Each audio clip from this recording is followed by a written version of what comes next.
Continuing with the salient features of double helix model, दो हमने पहले रीड कर लिए थे जिनका बहुत बेसिक सा मतलब है कि दो पॉलीन्यूक्लियोटाइड चेन्स हैं, राइट। शुगर फॉस्फेट जो है बैकबोन है, प्रीटी सिंपल। देन ये जो दोनों चेन्स होती हैं इनकी पोलैरिटी जो होती है वो एंटी होती है। लाइक अगर एक जो चेन है वो 5:3 की तरफ को जा रही है एंड तो दूसरी चेन 3 से 5 की तरफ जाएगी। How come? ये आप जो आपका 6.2 फिगर है उससे बहुत अच्छे से आपको पता चल जाएगा। एंड दिस सिंपली इज़ कि आपका एक फ्री एंड जो है वहाँ पे कार्बन 5 लाइक टर्मिनेट कर रहा है एंड उसी स्ट्रैंड का दूसरा जो फ्री एंड है वो 3 थर्ड कार्बन पे टर्मिनेट कर रहा है। तो उसके जो एंटी पैरेलल जो आपके पैरेलल जो उसकी स्ट्रैंड है तो उसमें जस्ट अपोजिट हो जाएगा। Simple as that, right. Coming next is the bases in two strands are paired through hydrogen bond H bonds forming base pairs BP. Adenine forms two hydrogen bonds with thymine from the opposite strands and vice versa. As a result, similarly, guanine is bonded with cytosine with 3 H bonds. As a result, always a purine comes opposite to the pyrimidine.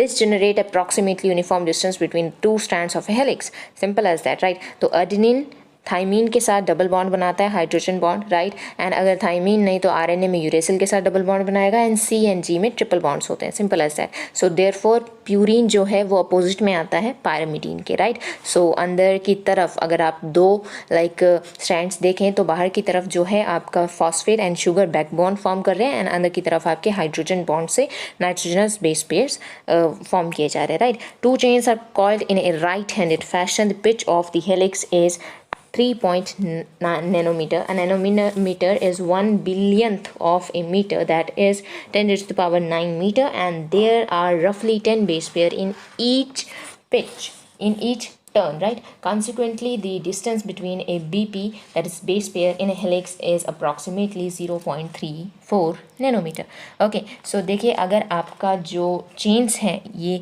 Right and left जो word है ये आपका statement type question में या assertion reason type question में बहुत फंसा देता है। सो राइट हैंडेड फैशन में आपकी चेन्स जो है वो कॉइल्ड होती हैं। पिच आपका वो डिस्टेंस रहेगा जिसमें एक जो आपका कॉइल है, जो आपको वीडियो के जो ये आपको मैंने GIF डाल रखा है उसमें भी आपको देखने को मिल सकता है, तो उसकी जो लेंथ है वो 3.4 नैनोमीटर होती है। नैनोमीटर क्या होता है? I think so you must know that, right. And 10 जो है आपके पास रफली बेस पेयर्स होते हैं एंड अगर आपको दो बेस पेयर्स के बीच की डिस्टेंस पता करना है, प्रीटी ऑब्वियस, डिवाइड कर दो 10 से। सो देयरफॉर 0.34 नैनोमीटर आपके distance between two base pairs. Again अगर एंगल आपको पता करना है दो बेस पेयर्स के बीच का तो pretty simple, 360 degree divided by 10, 36 degree. Simple as that, right. Fifth जो आपका साइलेंट फीचर है वो ये है कि the plane of one base pair stacks over the other in a double helix model, right? Double helix. This in addition to H bonds confers stability of the helix structure. Okay, एक base pair दूसरे base pair के ऊपर like एक double helix में पाया जाता है। ये H बॉन्ड तो बना ही रहे हैं, उसके साथ साथ उस हेलिकल स्ट्रक्चर को स्टेबलाइज भी कर रहे हैं। ओके, देन क्वेश्चन है वो आपको खुद आंसर करना है अगर आपने यहाँ तक ढंग से पढ़ा है तो। Compare the structure of purines and pyrimidines, can you find out why the distance between the two polynucleotide chain इन DNA remains almost constant? Okay, so you have to answer that by your own. Okay, the proposition of a double helix structure for DNA and its simplicity in explaining the genetic amplification become revolutionary.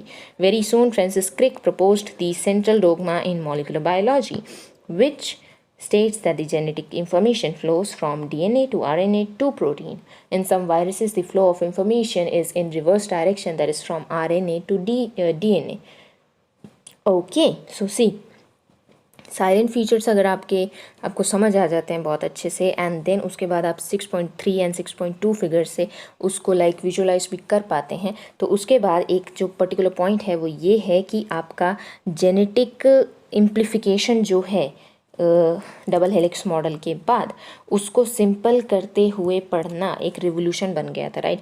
सो इसलिए आपका Francis Crick and Watson ने double helix model दिया था, इसमें से Francis Crick ने एक central dogma propose किया, दैट वाज कि आपका जो इंफॉर्मेशन है, जो जेनेटिक इंफॉर्मेशन है वो DNA से RNA में फ़्लो करती है, देन RNA से DNA में फ़्लो करती है। यानी इस पर्टिकुलर प्रोसेस को हम इस एंटायर चैप्टर में पढ़ने भी वाले हैं, excluding that human genomic process and all, तो ये पार्ट रहने वाला है। एंड वायरसेस में, कुछ वायरसेस में, इन सम वायरसेस ये जो डायरेक्शन है वो उल्टा रहता है, that is central dogma. Bye bye.